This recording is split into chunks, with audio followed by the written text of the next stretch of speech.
I've got a smile on my face because it's not very often we come up with a brand new topic on this channel. That's just the reality of it. But today, I have one for you guys. Call of Duty has given us a lot of villains over the years. Some were dictators, some were terrorists, some were incredibly angry men who apparently decided starting World War III was the best way to deal with their personal problems. But not all Call of Duty villains are created equal.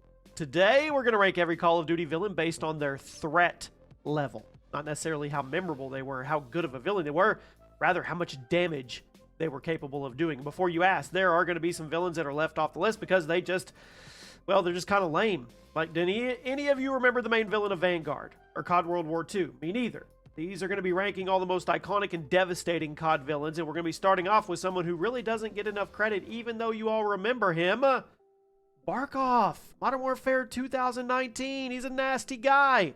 He's responsible for chemical attacks, executions, torture. He commands a significant portion of the Russian military while also controlling a chemical weapon stockpile.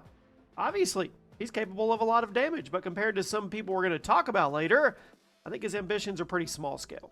He wants to maintain his position in Russia, yes, but he isn't really trying to conquer the world. And as good as I thought the campaign was, I just don't think this villain was all that threatening on a large scale. Before we move on, guys, I have a channel called Do Not Delete. It is called that because I have forced myself to reconcile with myself that I will not delete this channel or give up. And we're actually doing retrospect videos on Chaos Call of Duty top 10s and 20s. Basically, we're going back to legacy videos, and then we're watching them, and then I'm judging whether I did a good job or not, and would I rank the stuff that way today, or would it be different? Basically, I'm holding myself accountable, and we just did the zombies video. Yes, the meme one, the Kino one. Anyway, if you guys want to check it out, the link is at the top of the description. The channel is literally called Do Not Delete. At number 11, Al-Assad from COD 4. The OG Modern Warfare villain. Significantly more dangerous because of the resources that he has access to. He's the leader of a revolutionary faction in the Middle East, and his forces managed to overthrow the government of an unnamed country. But his real threat his superpower comes from the fact that he secured nuclear weapons, not because of him personally. Al-Assad manages to get a nuke. He uses it to destroy a major city. Immediately makes him one of the deadliest villains in the franchise. The problem is that Al-Assad doesn't really have the same global reach as some of the villains above him. He is a regional warlord with access to a weapon capable of causing catastrophic destruction. That's dangerous, but he's not exactly running a global criminal empire like several of the other COD villains on this list, so he's only going to be ranked where he is today. COD 4 is amazing, campaign is excellent, but the villain on his own isn't actually that threatening compared to later villains. Today's video is sponsored by DCKO. If you're a DC fan like me, this one will immediately catch your attention.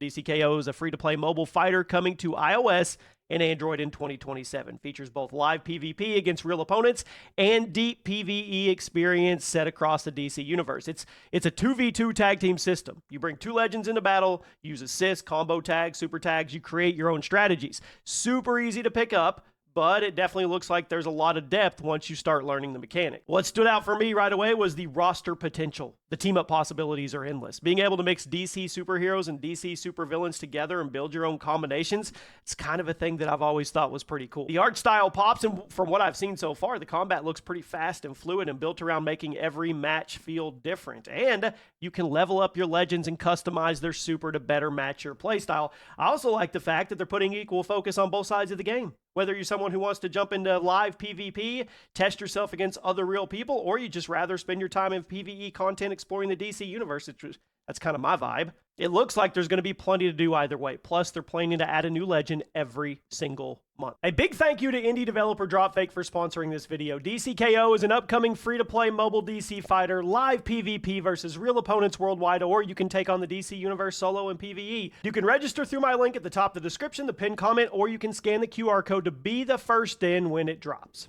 in the series. At number 10. I love this guy. Jonathan Irons, Advanced Warfare, best villain name ever. Honestly, he's interesting because he doesn't start off as an obvious villain. Yeah, everybody knows he's going to turn evil, but it was kind of unique for COD that it didn't happen that way. He's the CEO of Atlas Corporation. Advanced weapons, drones, exoskeletons, the keys, right? Soldiers, enough resources to compete with actual governments. Eventually, Irons decides that democracy is inefficient, and he attempts to establish Atlas as a global superpower. And looking back at the game, the villain's plot may have been a little goofy because obviously corporations would never be able to successfully overthrow the entire world, but think about how catastrophic things could have gotten if he did. Could you imagine if a corporation actually managed to successfully conquer the planet? That'd be a different planet. At number 9, Zakif. I don't know how to say this name, and I know you guys are going to roll me in the comments. It happens every time. Zakif. COD 4. Original Modern Warfare. Russian ultranationalist who wanted to restore Russia to its former power, has the resources to attempt it, funds terrorist organization, manipulates political events, eventually gains control of nuclear weapons. His ultimate plan is to use those weapons to create chaos. He wants to help trigger a new global conflict, but he's dangerous. He's not just the guy with a gun. He's an influential figure with the military connections. He's got the political influence. He has access to weapons of mass destruction. The only reason he wasn't ranked higher is that most of his plans are still dependent on other people carrying them out. Now, there's another Modern Warfare villain who takes that concept much further. At number 8, Shepard. Hot take. You probably thought he should have been higher. Modern Warfare 2. He's one of the most dangerous people in Call of Duty's universe because nobody suspected him. Decorated American general? Commands enormous military resources. He had access to international intelligence, and most importantly, people trusted him. He didn't need to build an army because he had one. After the deaths of 30,000 American Marines in the opening events of Modern Warfare 1, Shepard becomes obsessed with restoring America's reputation. So his solution is to manipulate the conflict between Russia and the U.S. to establish himself as a hero. He essentially starts a world war so he can write himself into the history books, and that is an insane level of influence. But Shepard still isn't the biggest threat in Modern Warfare 2, although we're going to come back to that one later. Of course, at number 7, Shepard again, 2022 version. The rebooted Shepard deserves his own entry because IW took a different approach to the character. This version wasn't trying to trigger World War III for personal glory. Instead, this Shepard variant, his biggest threat comes from his willingness to cover up catastrophic mistakes. He authorizes a weapons deal that eventually results in American missiles falling into hands of terrorists.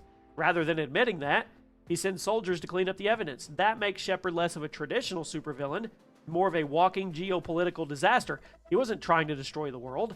He was just willing to let an enormous number of people die to protect his rep. And honestly, that's way more realistic, which makes him way more scary to me. But compared to the villains who deliberately tried to start global wars, his threat level is kind of low. At number 6, Graves, Modern Warfare 2.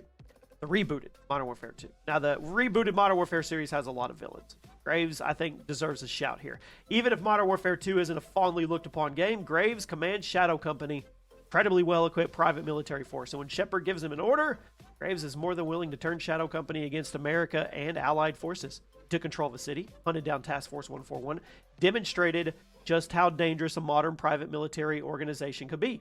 I thought he was terrifying because he's basically a military commander with no meaningful accountability. You give someone like that enough money, weapons, and soldiers, you don't need a nuke. You don't, not to cause enormous damage. But Graves is ultimately a subordinate, not the person pulling the strings. At number 5, Reznov. We're going to go with World at War and Black Ops 1. Not a traditional villain, but if we're ranking threats in Call of Duty, it's impossible not to mention him. He represents one of the most interesting kinds of threats in the series, manipulation. Reznov spends years manipulating Alex Mason's perception of reality. He convinces Mason that he's carrying out a series of assassinations against powerful figures when in reality those targets are being pursued by Reznov. Reznov effectively turned Mason into a weapon without Mason understanding what was happening. He wasn't commanding an army per se. He didn't launch nukes. He was manipulating one of the most capable soldiers in the world from the inside of his own freaking head. That's terrifying. But we still have villains with significantly more literal power. At number 4, Menendez. Now, once you actually look at what Menendez accomplishes in Black Ops 2, the scale's pretty insane. Creates a global movement with millions of followers, manipulates governments, launches cyber attacks, steals military technology, manipulates the US and China into conflict, hijacks autonomous military drones. He does all of this while personally being hunted by some of the most capable soldiers on the planet. But what's even worse is Menendez doesn't necessarily need to survive for his plan to succeed. He built his movement around an ideology, which means killing him doesn't necessarily chop the head off the snake, doesn't destroy what he created, actually makes him a martyr. That's a bigger threat than simply killing the villain at the end of the game. And speaking of villains who are almost impossible to stop, at number 3, Perseus, Black Ops Cold War. The entire game revolves around the CIA attempting to track down Perseus, a Soviet intelligence figure who has supposedly infiltrated Western governments. The objective? Manipulate the global balance of power by acquiring nuclear weapons and using them to reshape the Cold War. What's particularly frightening to me is how little we actually know about. It wasn't one person, it was an idea. The CIA spends much of the game trying to figure out who they're even fighting, and if you choose the wrong ending, Perseus succeeds. The nuclear weapons are detonated across Europe. Western Europe is devastated. The balance of power collapses. The Soviet Union effectively wins the Cold War. That's an enormous amount of consequence for one person's plan. And number 2, Dragovich, Black Ops 1. Arguably one of the most dangerous villains in the franchise because of the weapon he develops. Nova 6 is a chemical weapon capable of killing enormous numbers of people, and Dragovich doesn't want to just possess it. He wants to use it as part of a broader plan to destroy the U.S. Spent years manipulating American intelligence operation, using sleeper cells, agents, all of it to advance his goals. And the most disturbing part is the psychological conditioning.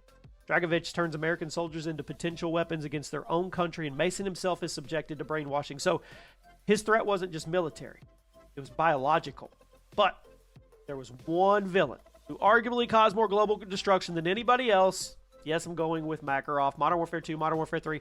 By the end of the original Modern Warfare trilogy, Makarov has helped cause a global war. I mean, we had cities destroyed, millions of people were killed, nuclear weapons were used, Europe is devastated, the US and Russia are pushed into one of the largest military conflicts in modern history. What's insane is that Makarov isn't the leader of a superpower. He was a terrorist. He managed to manipulate entire countries into destroying each other. That's why Makarov, to me, has the highest threat level.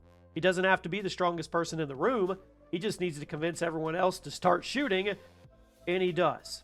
There you have it, my friends. Let me know where I got it right. Let me know where I got it wrong, and I'll see you over on Do Not Delete.